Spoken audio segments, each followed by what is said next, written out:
말씀 보겠습니다.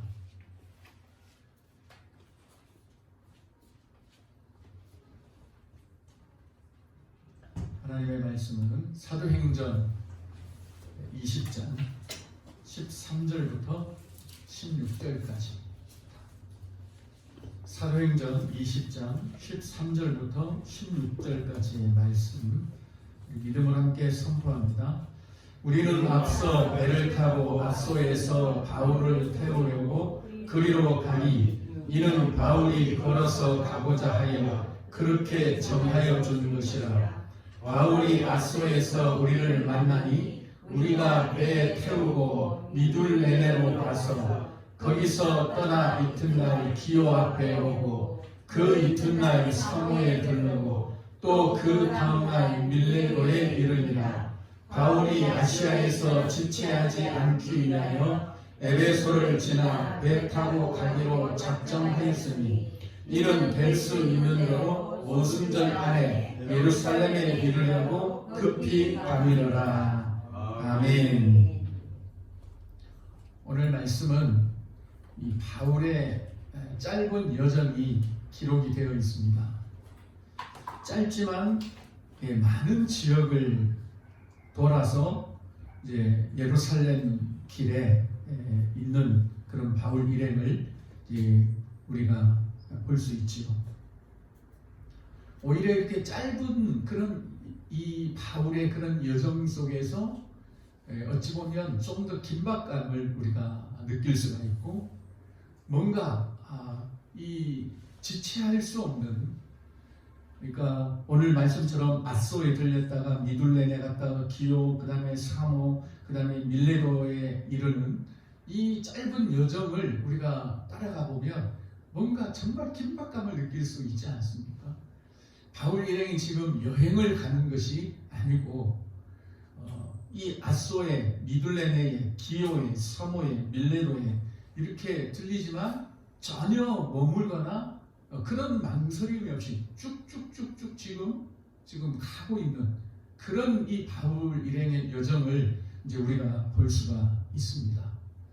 그러니까 짧은 여정이지만 그게 뭐 어떻게 보면 짧기 때문에 더 긴박성을 우리가 느끼게 될 수 있는 그런 본문의 말씀입니다.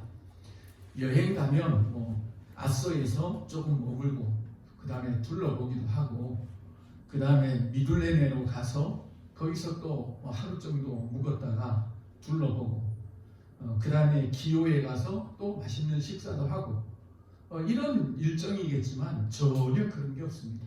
그냥 도착했다가 배 시간 되면 또 가고, 도착했다가 또 가고, 또 가고, 그렇게 해서 이 바울의 일정이 어떻게 보면 숨 쉴 틈 없을 정도로 그렇게 이어지고 있음을 우리가 봅니다. 왜 이렇게 바울 일행의 여정이 이렇게 긴박성을 띠고 있느냐 하는 것은 이미 성경에 잘 나와 있습니다.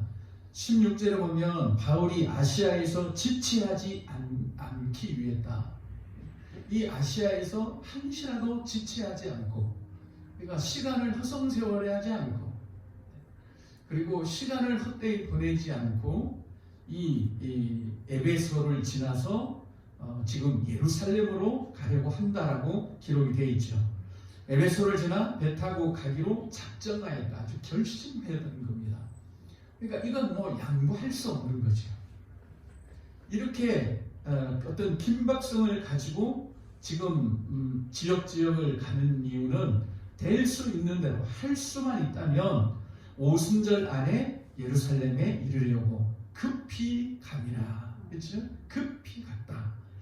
그러니까 급히 가다 보니까 아소, 미둘레네, 기오, 사모, 밀레도 그냥 급히 막 지나가는 겁니다.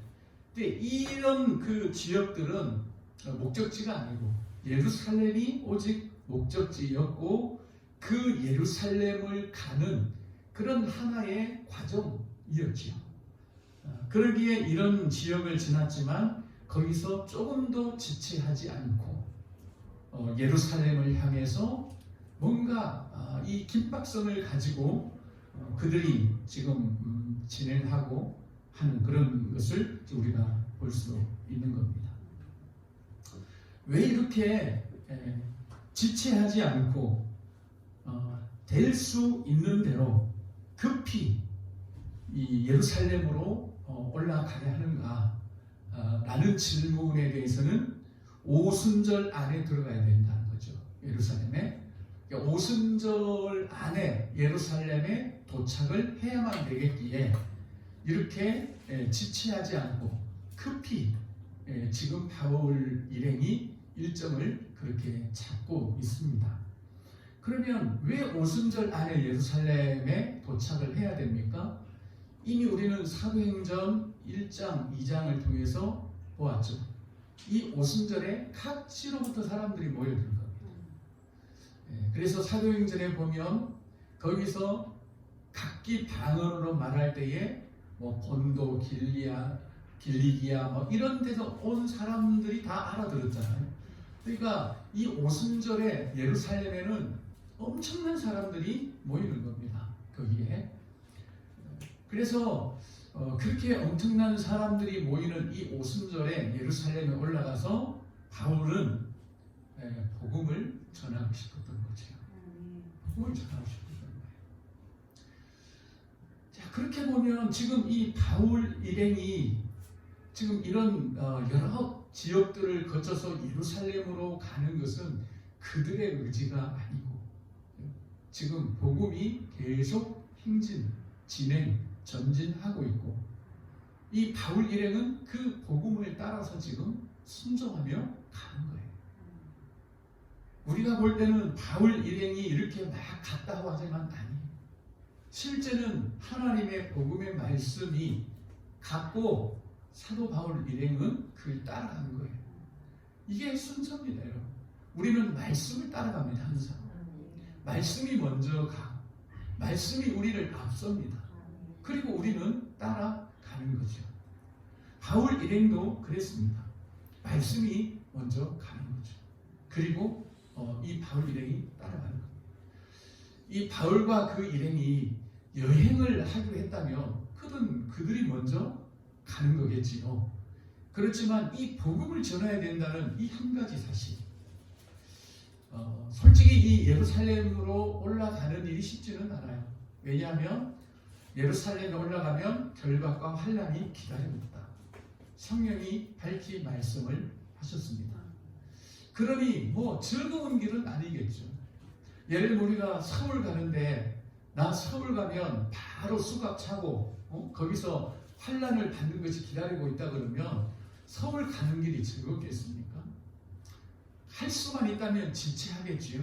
여기서 조금 지체하고 가다가 저 진영 휴게소에서 또 한참 망설이다가 또 다음 휴게소에서는 또 망설이고 그렇게 울며 그렇게 가지 않겠어요? 그런데 이 바울 일행은 그러지 않았습니다. 예루살렘에 결박이 기다리고 있고 큰 환난이 기다리고 있고 이제 다음 말씀에서 보는 것처럼 에베소 사람들을 불러서 우리가 이제 다시 못 볼 수도 있다는 것 때문에 펑펑 울면서 그렇게 가는 길이란 말이에요. 이 길이. 그럼에도 불구하고 그들은 지체하지 않았고 그 다음에 오순절 안에 어쨌든 도착을 하려고 다시 말하면 자신들이 지체함으로 이 복음의 이 전파가 지장을 받지 않도록 하기 위해서 철저하게 이 복음을 그들은 앞세워서 그렇게 급히 예루살렘으로 올라가는 것을 우리가 볼 수 있습니다. 이걸 보면 그렇죠. 우리 항상 성경은 그렇죠. 말씀을 먼저 보내셔서 또 치유를 하시고 또 그 어떤 환경과 상황들을 열리도 하시고 말씀을 먼저 보내셔서 모든 일들을 하나님이 또 이루시지요. 그런데 이 말씀과 우리가 따로 가는 건 아니죠. 말씀이 앞서가는 건 내 의지나 내 마음이나 내 유익으로 가는 게 아니라 우리 안에서 그 말씀이 우리를 움직여 간다는 거죠. 그 말씀이 우리 마음의 동기를 부여해주고 그 복음의 말씀이 우리의 마음을 밀어요. 이렇게 그러다 보면 우리가 그 말씀을 따라서 우리가 이제 가게 되는 겁니다. 그렇게 본다면 이미 이 바울과 그들 안에는 말씀이 정말 풍성하게 있었지요. 그러기에 그렇게 할 수 있는 거예요. 우리도 이 바울 일행처럼 우리도 말씀을 따라갑시다. 그런데 따라야 될 말씀이 없는 거예요, 우리 안에. 그럼 어떻게 따라갑니까, 그걸? 적어도 우리가 말씀을 따라가려고 하면 우리 안에 말씀이 있어야 되는 거죠. 그 말씀이 우리를 움직여가는 거잖아요. 그 하나님의 말씀이, 복음의 말씀이 우리의 그 옛 생각들을 다 제어하고 그 말씀에 집중하도록 우리 안에서 그 말씀이 운행을 하잖아요. 그런데 대부분 보면 그래요. 말씀대로 살겠다는데 말씀이 없어요. 그게 우리의 아이러니죠, 참. 나 배부르고 싶다고 하는데 먹은 게 없어요. 나 배불러서 막 힘있게 살고 싶고 그런데 안 먹어요. 그건 참 우스꽝스러운 이야기입니다. 마찬가지죠. 이 바울 일행이 이렇게 사는 거 뭐 우리가 별로 원하지는 않아요. 그냥 편안하게 그냥 살고 싶지만 뭘 결받고 환난이 기다리고 있는 예루살렘까지 가요. 피하게 해달라고 해서 피하면 되는데 참 우리 안에 말씀이 거하면 여러분 어떻겠습니까? 골치 아파요. 예루살렘도 올라가야 되고 하여튼 말씀이 우리 안에서 운행을 하게 되면 골치 아픕니다. 좀. 그런데 우리가 지금 생각할 때는 골치 아프지만 말씀이 강력하게 우리를 이끌어가면 골치 아픈 게 없겠지요. 그렇죠? 하나님의 말씀이 우리에게 생명으로 역사하는데 어떻게 골치가 아프겠습니까? 바울이 막 골치 아프게 올라갔나요? 그렇지 않아요.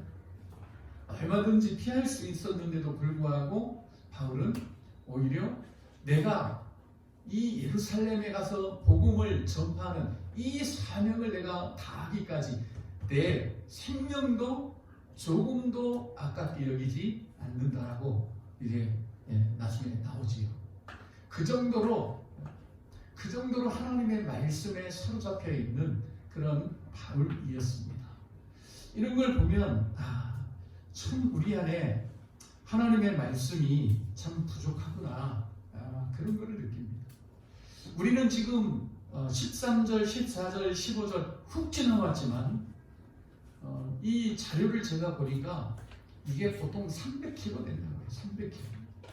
300km를 그냥 간 거예요. 다음 날 이거 계산해 보면 5일. 5일 동안 계속 간 겁니다. 복음의 말씀을 이 예루살렘에 전하기 위해서 그렇게 간 거예요. 오늘날 이렇게 사는 사람이 있을까요? 우리는 그렇게 생각하죠. 바울만 아니면 참 우리 신앙생활 좀 부담 없이 할 것 같아요. 근데 이 바울 때문에 참 부담이 되는 거예요. 이게. 어떻게 이렇게 살 수 있을까? 바울은 신일까? 근데 분명히 바울이 말하잖아요. 나도 여러분과 똑같은 성정을 가진 사람이다. 바울도 분명히 우리에게 말합니다. 그럼 도대체 이게 뭐가 잘못되느냐 그게 아니고 뭐가 잘 된 거예요. 이게 바울 안에 풍성한 복음의 말씀이 있었다는 거죠. 그리고 그게 우리의 믿음이고 또 신앙이라는 것을 이 누가는 보여주고 싶은 겁니다. 예수께서도 분명히 그 이 말씀을 하셨습니다. 뭐라고? 너희가 내 안에 거하고 내 말이 너희 안에 거하면 무엇이든지 원하는 대로 구하라. 그리하면 이루리라. 이렇게 말씀하셨어요. 그러니까 먼저는 뭐예요? 우리 안에 주님의 말씀이 거하는 거죠. 우리 안에. 내 말이 너희 안에 거하면 이게 우선이 돼야 되는 거죠. 항상. 그러면 무엇이든지 원하는 대로 구하라. 그리하면 이룰 것이다. 이게 우리의 기도의 기본 아닙니까? 성경은 기도하면 무엇이든지 응답한다는 쪽이 아니에요. 내 말이 너희 안에 거하면 이게 기도의 가장 기본입니다. 뭐 기도에 대해서는 뭐 산에 올라가서 기도해야 된다, 뭐 금식해야 된다, 철회해야 된다. 이게 기도의 기본이 아니고 내 말이 너희 안에 거하면 이게 우리의 기도의 시작이 되어야 된다. 그리하면 이루리라. 이렇게 이제 말씀을 하셨지요. 또 바울이 이런 말씀을 이제 했지요. 너희 안에서 행하시는 이는 하나님이시니 자기의 기쁘신 뜻을 위하여 너희 안에 소원을 두고 행하게 하시나니. 그럼 하나님의 말씀이 뭡니까? 즉 하나님의 소원이잖아요. 하나님의 뜻이잖아요. 그걸 우리 안에 두시고 행하게 하신다는 거예요. 하나님의 말씀, 복음의 말씀, 그리스도의 말씀을 우리 안에 두시고 우리로 하여금 그것을 행하게 하신다는 거예요. 오늘 말씀이 그거 아니에요. 그들 안에 하나님의 말씀이 있었고 그 말씀을 그들 안에 두시고 그렇게 행하게 하셔서 이들이 지금 예루살렘을 향해서 지체하지 않고 급히 오순절 안에 들어가려고 애를 쓰고 있는 거예요. 그곳에 좋은 일이 기다리는 것도 아닌데 결박과 환난이 기다리고 있는데도 불구하고 그렇습니다. 이 성경에서 우리에게 말씀하는 그 믿음의 기본이죠. 믿음은 들음에서 난다 그랬죠. 믿음은 들음에서 나고 뭘 들어야 되느냐? 그리스도의 말씀. 그리스도의 말씀을 들어요. 즉 성경을 듣는 게 아니고 그리스도에 대한 말씀을 듣는 거잖아요. 그래서 모든 성경이 그리스도에 대해서 증언하고 있기 때문에 이 그리스도의 말씀을 들음으로 인해서 우리에게 믿음이 난다라고 하는 거예요. 그러니까 말씀과 믿음은 이게 떨어질래야 떨어질 수가 없어요. 우리가 믿음이라고 하는 것은 우리 어떤 강한 의지에서 나오는 것이 아니고 하나님의 말씀이 우리 안에 거하는 만큼 우리의 믿음의 분량도 늘어나는 겁니다. 보통 그러죠. 내 믿음이 자라나서는 좋겠다. 내 믿음이 성장했으면 좋겠다. 근데 어떻게 자랍니까? 믿음이 어디서 납니까? 기도에서 납니까? 아니면 예배에서 납니까? 아니면 성경 공부에서 납니까? 아니면 기도원에서 납니까? 들음에서 납니다. 그리스도의 말씀을 우리가 들음에서 납니다. 그래서 성경이 그리스도에 관해서 우리에게 항상 증거하고 있기 때문에 그냥 어떤 다윗이 물맷돌 5개를 집어서 그 중에 1개를 꼬라서 골리앗의 이마에 명중시켰다.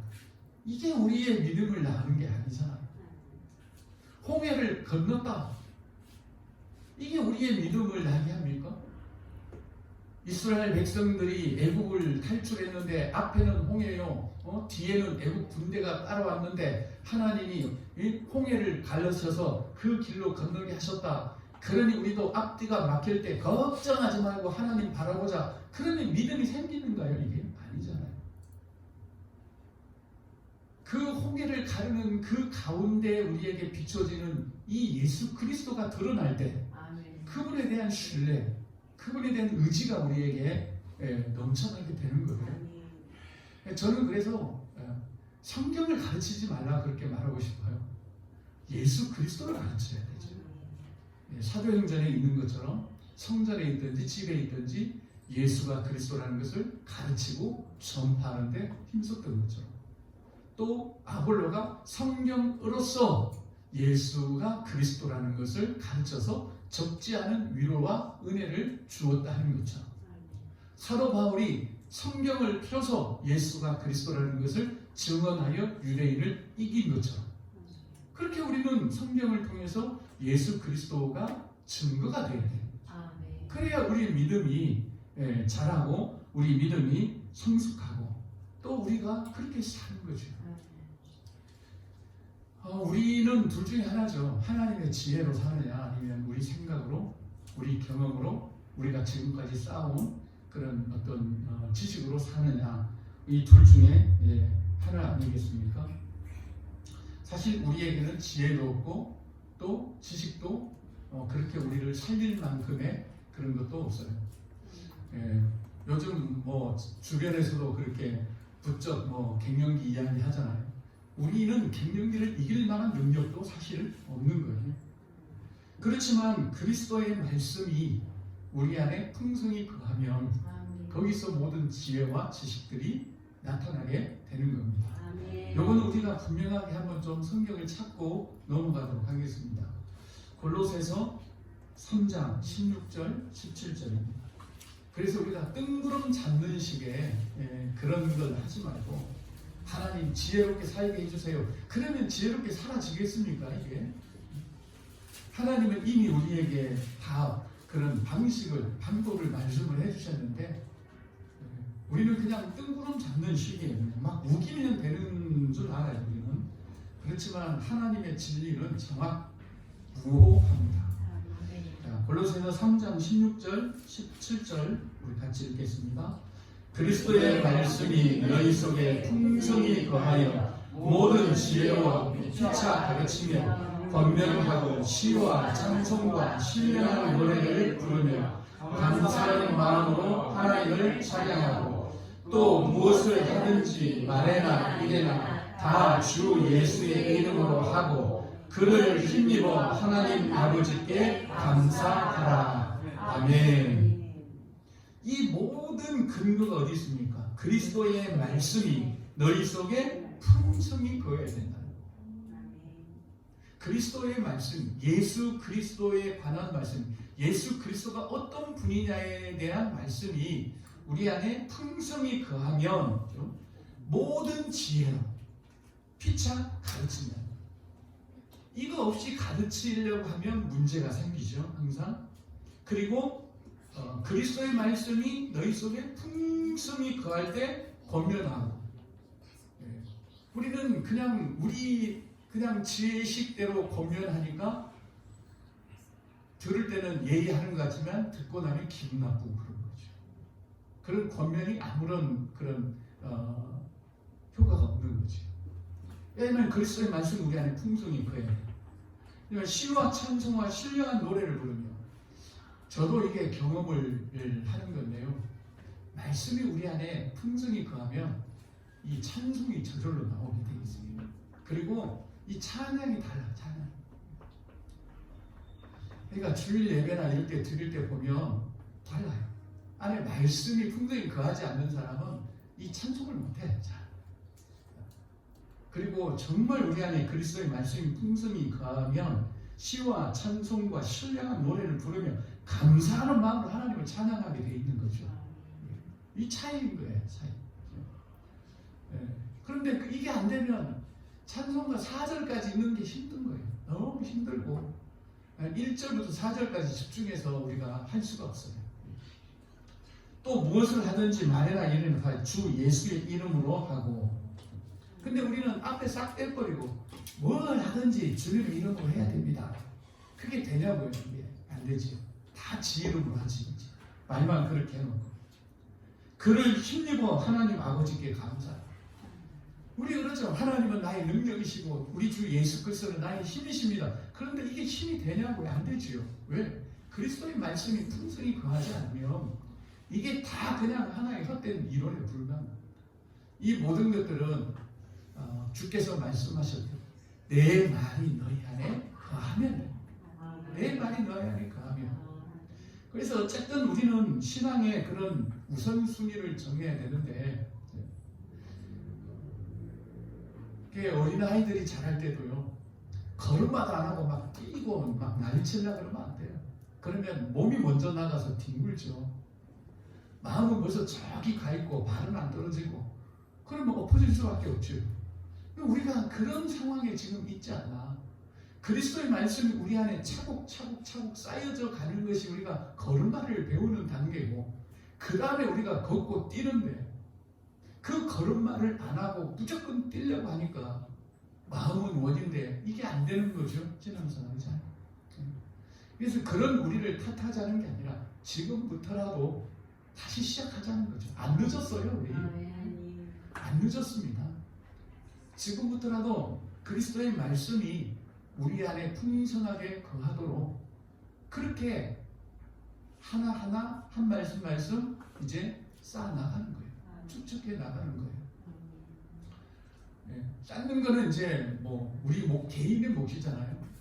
그리스도의 말씀을 조금 더 풍성히 쌓는 사람은 오늘 말씀처럼 모든 지혜로 피차 가르치며 권면하고 시와 찬송과 신령한 노래를 부르며 감사하는 마음으로 하나님을 찬양하는 이런 삶이 또 조금씩 이제 이루어져 가겠지요. 그래서 어쨌든 우리는 이 기본 걸음마부터 시작을 해. 이미 우리 새 생명 얻었잖아요. 그러니까 천국 걱정하지 말고 이제 이 새 생명 얻었으면 뭐 해야 됩니까? 이제 조금 기기도 하고 그 다음에 좀 걷고 그 다음에 뛰고 이제 좀 크면 엄마도 좀 도와주고 설거지도 좀 하고 그런 거 아니겠어요? 근데 뭐 걷지도 못하는 아이에게 설거지 시키고 막 집안일 청소시키면 이게 엉망진창이 된다는 거예요. 이게. 그러니 우리가 이제는 새 생명 얻었으니까 이건 누구도 부인할 수 없고요. 우리가 소위 말하는 개똥밭에 굴러도 우리는 천국 안 가겠어요. 새 생명 얻었으니까. 중요한 것은 걸음마가 안 돼 있는데 자꾸 하려니까 넘어지고 부딪히고 뒹굴고 그런 거 아니겠습니까? 그래서 오늘 말씀처럼 골로새서 말씀처럼 먼저 해야 될 일은 그리스도의 말씀이 너희 속에 풍성히 거하도록 해야 되겠나. 그래 우리가 예수님을 지금 우리가 예수님에 대해서 안다고 해봐 얼마나 알겠어요. 예수님에 대해서 한번 써보세요. 그러면 A4 용지 한 장 쓸 수 있겠어요? 한두 줄 쓰면 없겠죠. 난리의 십자가에 죽으시고 부활하시고 이제 다시 오실 겁니다. 그것이. 근데 우리가 아가서를 했고 또 이 지금 이사야서를 하면서 느꼈듯이 그분의 마음을 우리가 써볼 수는 없는 거예요. 진짜 중요한 건 그분의 마음이잖아요. 이 술람미 여인을 어떻게 하는지 마음도 검고 피부도 검은 그 여인을 이 주님께서 어떻게 그렇게 단장시켜 가는지 이런 마음들을 우리가 세밀하게 알므로 인해서 더 그분을 찬송할 수 있고 나의 구원이 더 값지게 느껴지고 또 지금 이사야를 하면서 하나님의 역사가 왜 이렇게 흘러가야 되는지 다 그리스도께 집중되고 있는 것을 보면 진짜 이 이사야가 모르겠어요. 계속 뭐 같은 이야기 반복되니까 뭐 지루한 감도 있겠지만 그건 아니고 야 우리의 구원을 위해서 이렇게 하나님의 역사가 이 인류 역사 가운데 지금 진행되고 있구나 하는 걸 우리가 보면 우리 구원이 얼마나 가치 있느냐라는 것을 우리가 느낄 수가 있는 겁니다. 그러니까 이 구약에서 예수 그리스도를 우리가 그리스도의 말씀을 들으면요 엄청 풍성해져요. 신약은 이미 오신 예수 그리스도에 대해서 우리가 그분의 어떤 지상 사역과 또 십자가에 죽으시고 부활하신 이런 그 사역적인 부분이지만 구약은 그 메시아 그리스도의 어떤 마음 그리고 이 세상에 오시기 전에 품었던 그 마음 또 우리를 향한 마음들이 정말 정확하게 또 기록이 되어 있기 때문에 그런 예수 그리스도의 내면과 또 그분의 성품과 또 나를 향한 그런 마음들 그리고 그걸 실제화시키기 위해서 이 땅에 오셔서 지상사역을 하시고 십자가에 죽으신 그 예수 그리스도를 우리가 풍성히 알아가면 그분 안에 모든 지혜와 지식의 보화가 있다고 했으니 우리가 지혜롭게 살 수 있고요. 지혜로 가르치고 우리가 말씀으로 권면하고 시와 찬미와 신령한 노래로 그분을 우리가 찬송할 수 있지 않겠어요? 그리할 때 그를 힘입어 우리가 살 수 있다라고 오늘 말씀하고 있습니다. 그러니 우리가 급하지 말고 또 지금 나의 모습에 주눅들 필요 없고요. 우리는 항상 복음이 뭐예요? 지금부터 시작하면 돼요. 항상 이 하나님의 세계 안에는 시간이 없기 때문에 오늘 시작하라, 내일 시작하라, 10년 후에 시작하라, 시작만 하면 됩니다. 그래서 우리가 하나님의 말씀을 다 그리스도의 말씀이니 이 말씀을 좀 더 우리 안에 깊이 있게 풍성히 거하게 해서 그를 힘입어서 우리가 이제는 걷고 뛰는 그런 신앙생활이 될 수 있기를 예수님의 이름으로 간절히 기도합니다.